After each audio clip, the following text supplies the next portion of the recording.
State House of Representatives was sworn in here in Washington today. So I could not be with you, but I would like to be there.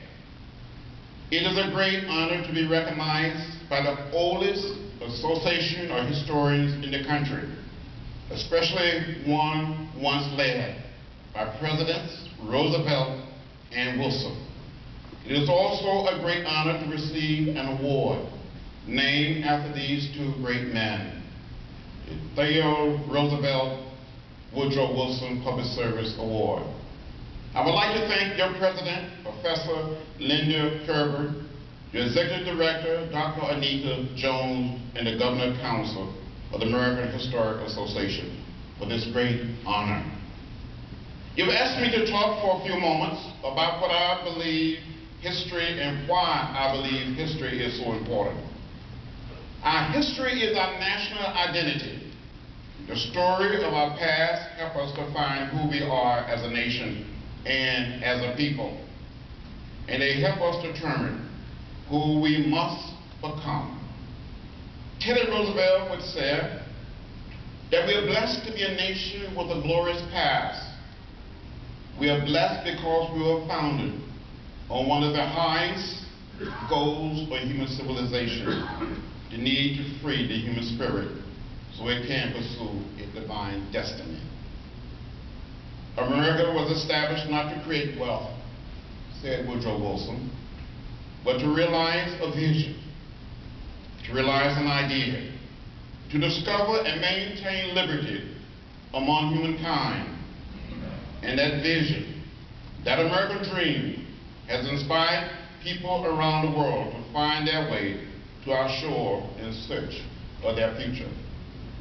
And others was inspired by a story to struggle for the causes of freedom and justice within their own borders as they seek to redefine their own national identity. So tonight, I must tell you as historians, when I speak to students and speak to people all across our country, I tell the stories of American history. And we all have stories to tell, and we should share and tell our stories. I tell the stories of the Civil Rights Movement and use them to inspire people to get involved in our democracy. I talk about the philosophy of nonviolence, about Henry David Thoreau and civil disobedience, about Emerson, Gandhi, and Martin Luther King Jr. I often tell young people to find a way to get in the way, because another generation of Americans got in the way. When I was growing up in rural Alabama as a young child and would visit the little town of Troy, visit Montgomery, visit Tuskegee, I saw those signs that said white men, colored men, white women, colored women. I saw those signs that said white waiting, colored waiting. And I would come home and I would ask my mother, ask my father, ask my grandparents, my great-grandparents, why segregation, why racial discrimination. We would go downtown to the little theater, and all of us little black children had to go upstairs to the balcony, and all of the little white children went downstairs to the first floor. And I would say, why? And they would say, don't get in trouble. Don't get in the way. But I found a way to get in the way. I got in trouble. It was good trouble. It was necessary trouble. And I tell you, wonderful members of this association, you gifted and smart historians, if you visit my office in Washington or in Atlanta, you will find the evidence of that history, the American dream. You will see photographs of the March on Washington in 1963, when I stood there with Martin Luther King Jr. and others, 23 years old, had all my hair. You will see a photograph, a Life magazine cover, of me walking across the bridge on Bloody Sunday, March 7, 1965, being beaten, tear gas, and trimmed for horses.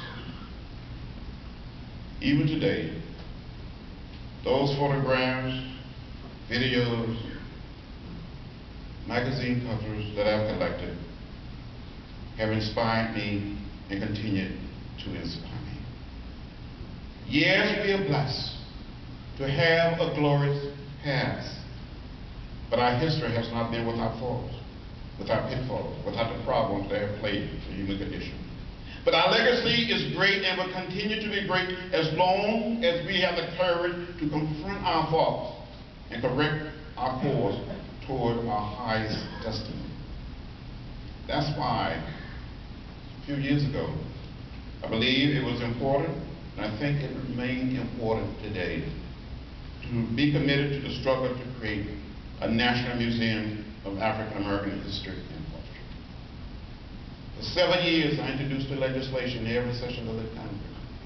That legislation is passed, and we're going to build on the National Mall a museum of African American history and culture that will tell the story, the full story, the complete story of our history. The American story is not complete. The whole story is not told unless we include the story and the history of African Americans. As historians, you must never ever give up. You must never ever give in. You must continue to teach history. Make history come alive. Make it become real. Not just for your students, but for everyday average Americans.